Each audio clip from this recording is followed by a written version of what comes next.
nothing to be defensive about. You don't have to say the same thing. Basta sa farm po, tell us about your child. Ako sa farm. Basta tell us about your child. Sa farm. Ano ba? Huwag tayong robot. Madam Senador, lumaki po ako sa farm. Kinulong po ako ng tatay ko. Paulit-ulit naman, parang memoryado nyo. Kasi kino-coach ka ng lawyers mo siguro. Before 2022, Mayor Go, anong trabaho nyo? Anong ginagawa nyo? Although you said it in the hearing, I just wanted to hear it again. Ako po ay isang magbababoy po. Farmer po ako. Piggery po yung negosyo Sino ko po. po ang nag-urge sa inyo? Sino po ang nag-engganyo kayo, nag-inspire sa inyo na tumakbo bilang mayor ng Banban? Sarili ko po. Childhood dream ko po. Childhood dream. Opo, ay gusto ko po na mapakita sa tatay ko at gusto ko po maging proud po siya sa akin. Saan ba yung childhood nyo?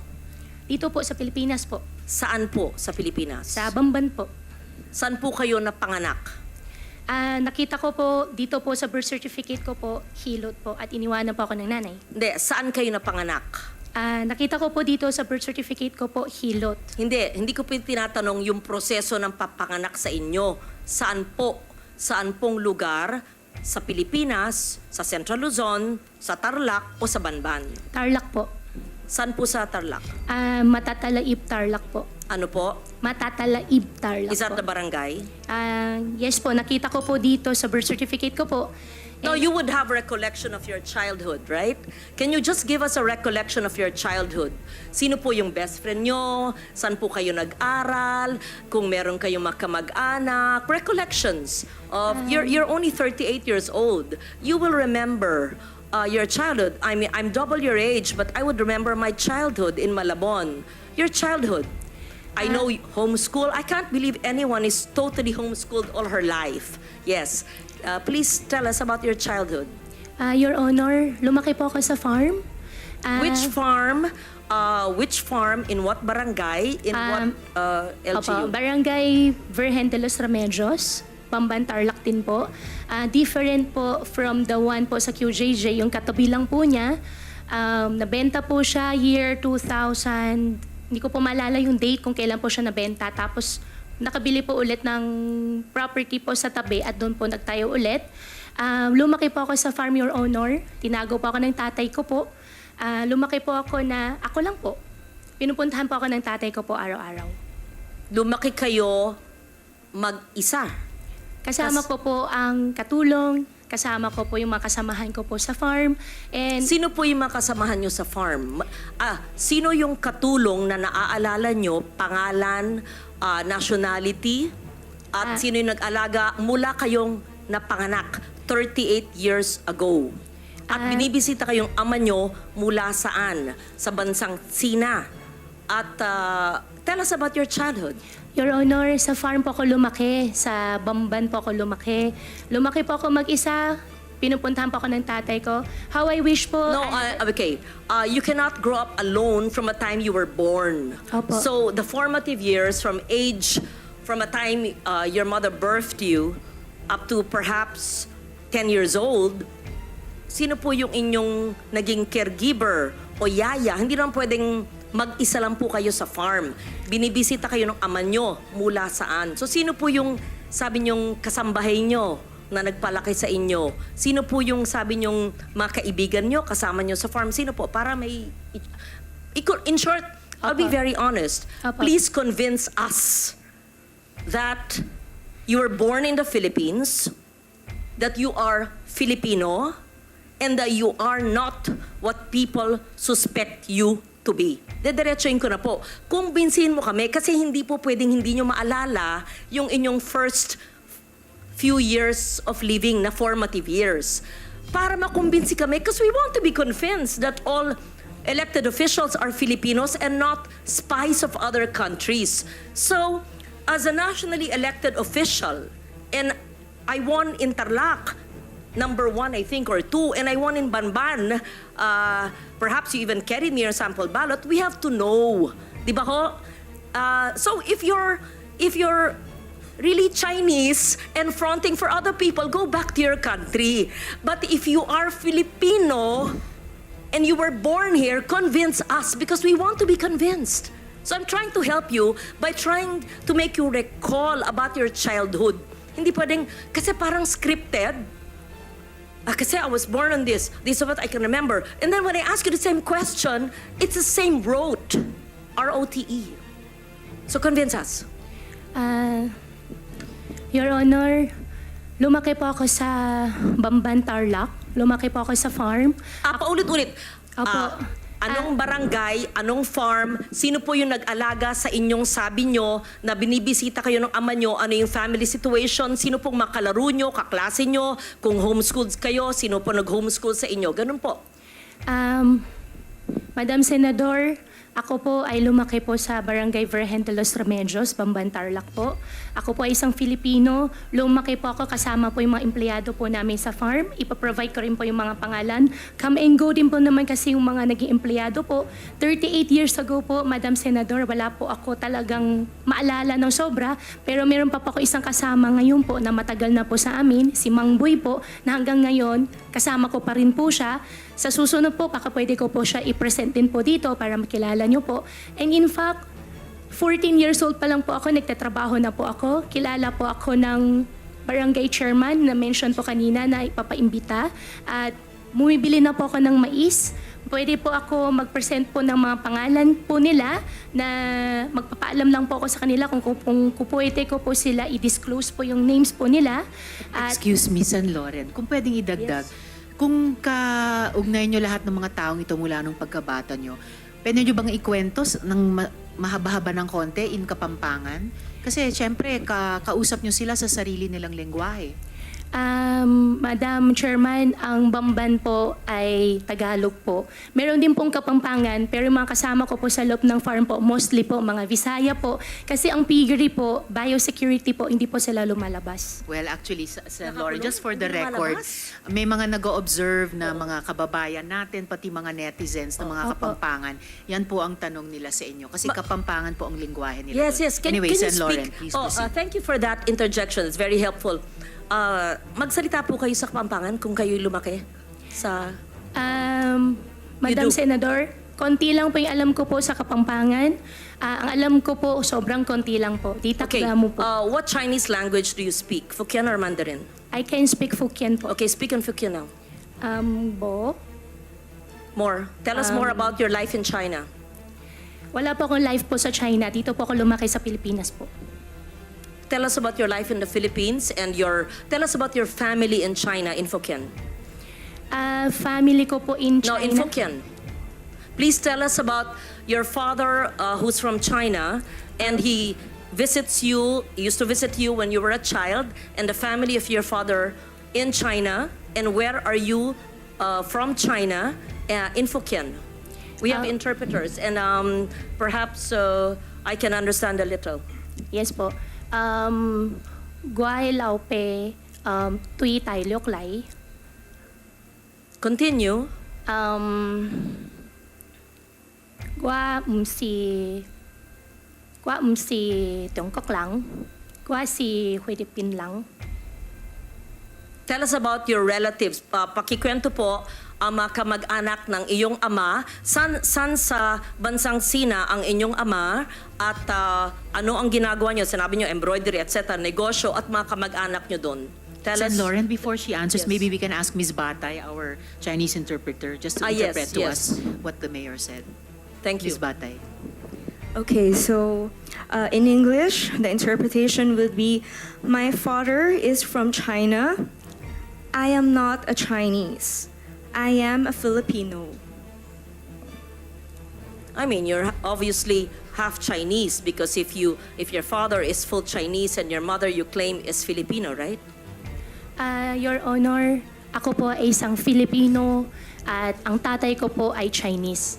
Ako po ay, kung hindi man po ako full-blooded po na 100% po na Filipino, dahil po sa tatay ko, ako po ay isang Filipino po. Okay. What do you recall in 1986 when you were born?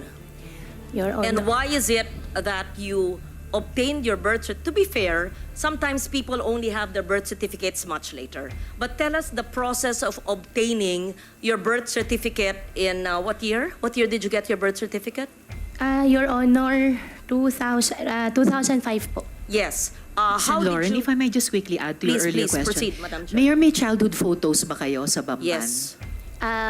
Meron po, nung bata po ako, Madam Chairman, hindi po talaga uso cellphone. Pero sa nangyari po, meron po camera mga po. circulation po ng mga pictures ko po ng teenage life ko po sa conception. I can provide po. In fact, hindi ko po alam na meron po pala akong ganun picture. Could you kindly give us the earliest photos of yourself and your family and your workmates, playmates in your very exclusive and closed farm that you said, and your relatives in China and your father's relatives, and the time that you were born, 1986, hindi naman, okay, walang cellphone, but you must have photos. And Yes po. proof of your homeschooling. Siyempre, pag homeschooled, meron pa rin yan mga report card, hard copy pa nun, hindi pa soft copy eh. Yes po, Your Honor. Hahanapin ko po yung mga picture po. Pati So, po yung mga tao po, pati po yung mga empleyado po na kasama ko po. what was the situation, Mayor Go, noong 1986 when you were born? Where was your mother? Where were your parents? And sa mga binibisita kayo ng iyong ama at ang kasama niyong lumaki ay sino? Fill in the blanks, please. Your Honor, 1986 po, nung pinanganak po ako, wala po akong any knowledge po. Dahil baby pa po ako noon, lumaki po ako, may nakikita po ako mga kasama po naging kasama po, naging partner po ng tatay ko po. At lumaki po ako sa farm, isa na rin po yung na-mention ko po nung nakaraan po na Senate hearing, si Teacher Rubilin po, nakasama ko rin po siya.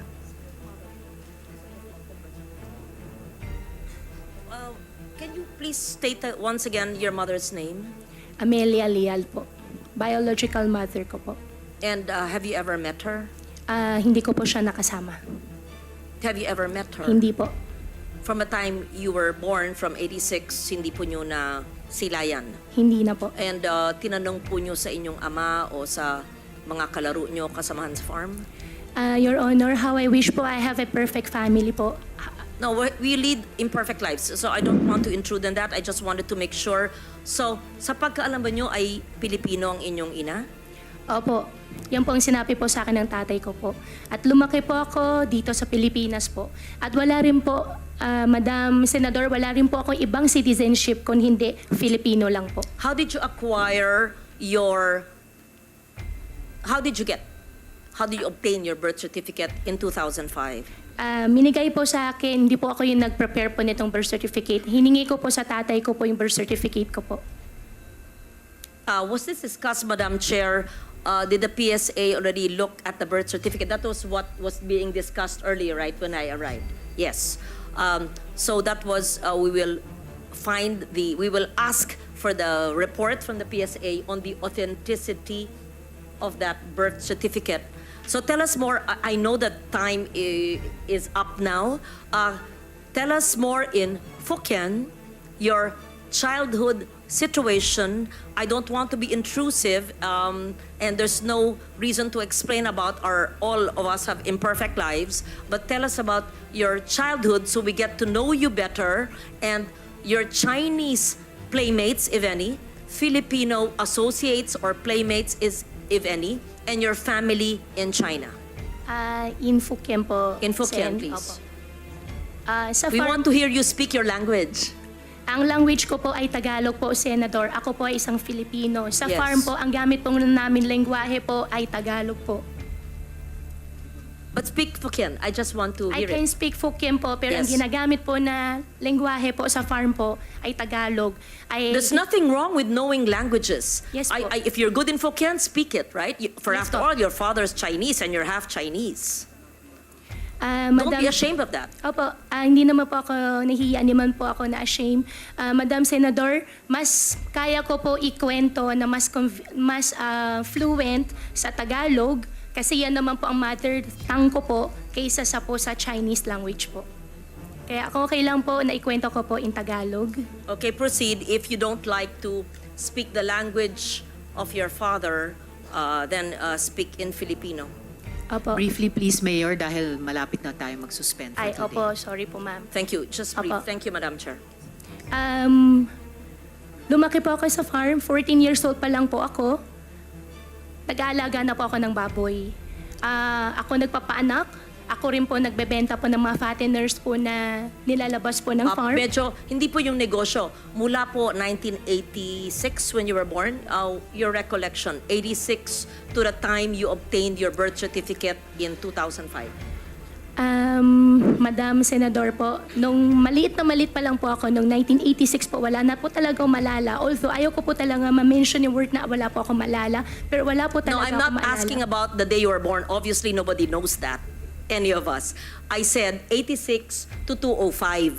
Between the day you were born and 9 years old, you would have some recollection. Ako nga po, doble ng age nyo. Naaalala ko pa yung childhood ko na ako'y 5 years old eh. Kilala ko pa yung grade school teachers ko eh. Yun lang po. Huwag tayong magpilosopo po dito. I mean, Opo. obviously, I'm not asking you, how was it when you were born? Hindi po. From 1986 to 205. Madam Senador, lumaki po ako sa farm. Kinulong po ako ng tatay ko. Paulit-ulit naman, parang memoryado nyo. Kasi kino-coach ka ng lawyers mo siguro. Just, magkwento, parang kaibigan. Parang nagpunta senador sa'yo, oh, Mayor, kamusta na kayo? Kamusta ang buhay nyo dito? Napana kayo sa farm? How was your life when you were born? Ganun. Sino yung neighbors nyo, playmates nyo, paano yung pamilya, binibisita ka ng ama mo, ganun. Kwento lang. Madam Senador, As a Filipino, as you claim. Opo, gustong-gusto ko po magkwento. Ang playmates ko po doon sa farm ay yung mga dati po namin empleyado rin po. Kaminggo po yung mga tao pero may mga luma, mga matatagal po namin empleyado. Pagbalik ko po ngayon araw, hahanapin ko po sila at sa susunod po na Senate hearing, isasama ko na lang din po Ako, sila. aaralin pa ng mga abogado. Teka po, anything, when I say your first 10 years of your life, the first 9 years of your life, kilala ko pa yata yung isang abogado mo sa likod mo. Anyway, the first 9 years of your life, what is the first image that comes? Tell us about your farm life. Must be a charming, idyllic life, right? Opo, nasalo po ako ng farm. Di po ako pinag-aral po ng tatay ko po. Ang nagtuturo po sa akin si Teacher Rubilin po na na-mention ko po nung nakaraan na Senate hearing. And how I wish po really, Madam Senador, na I have a perfect life po. No, However we're po, not talking about pinalaki po ako sa farm. imperfections or perfection. Kwento lang nga eh. Opo. 9-10 years po. Siyempre man, Mayor, may maalala, 38 ka lang eh. Opo, sa farm nga po ako lumaki po, Madam Senador. Hindi po naging normal po, hindi po naging normal po I'm yung not buhay ko asking po. nga normal or it's Madam Chair, I know that time is limited and I would want to get to know the mayor. As I said, we're giving you the opportunity to prove to us that you are Filipino. Opo. We ask you the questions which I would ask normal people. I would ask you, Risa, tell me about your childhood, right? Sorry, in our childhood, I talk about my child. Yun lang. Nothing to be defensive about. You don't have to say the same thing. Basta sa farm po, tell us about your child. Ako sa farm. Basta tell us about your child. Sa farm. Ano ba? Huwag tayong robot. Tell us about your childhood. So we're convinced that you have a childhood in the Philippines.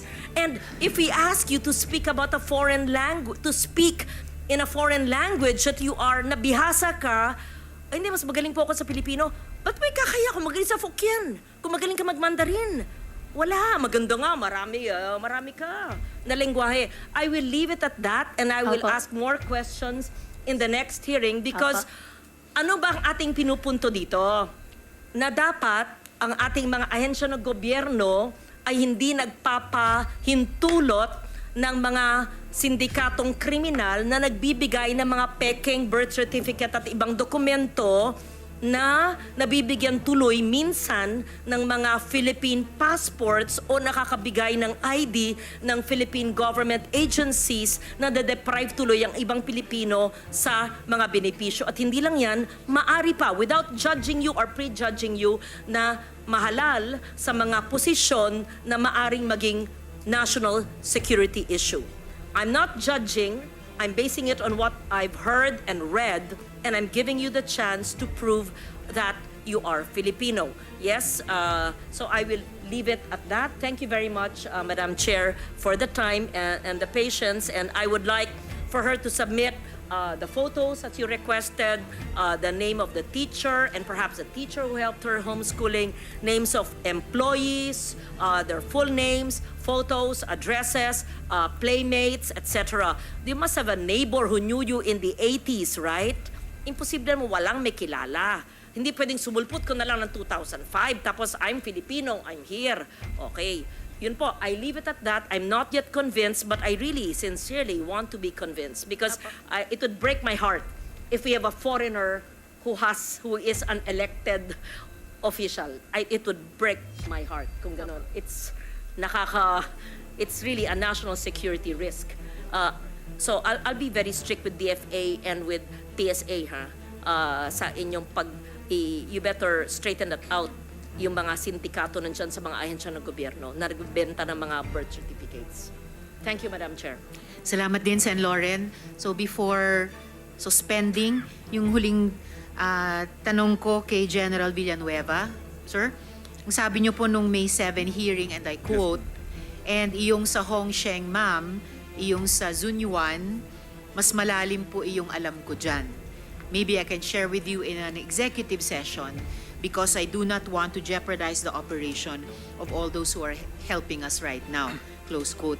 And the chair is willing to take you up on that, General.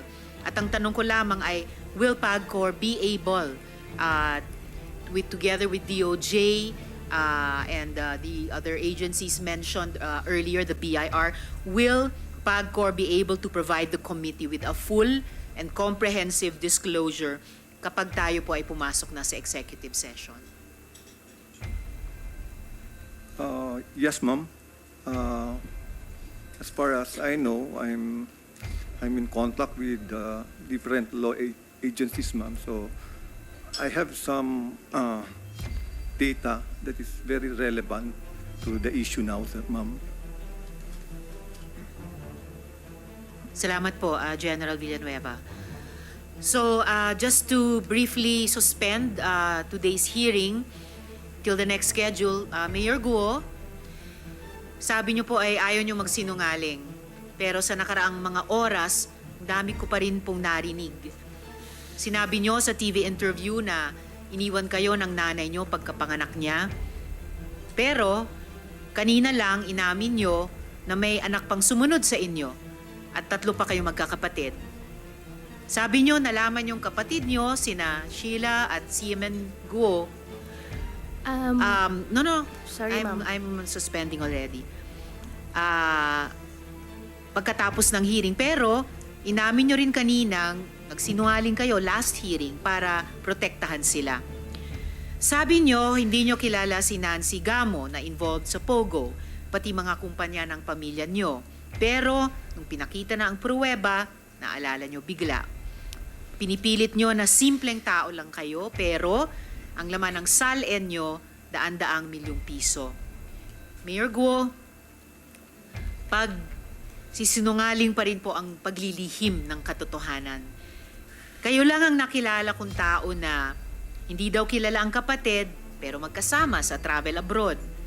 Nakikipag-partner sa milyong-milyong pisong negosyo na di kilala ang kasosyo. Humihiram ng kotse, pero di alam ang pangalan ng hiniraman. Nagbenta ng chopper at may utang pa sa inyo, pero di kilala ang pangalan ng sisingilin.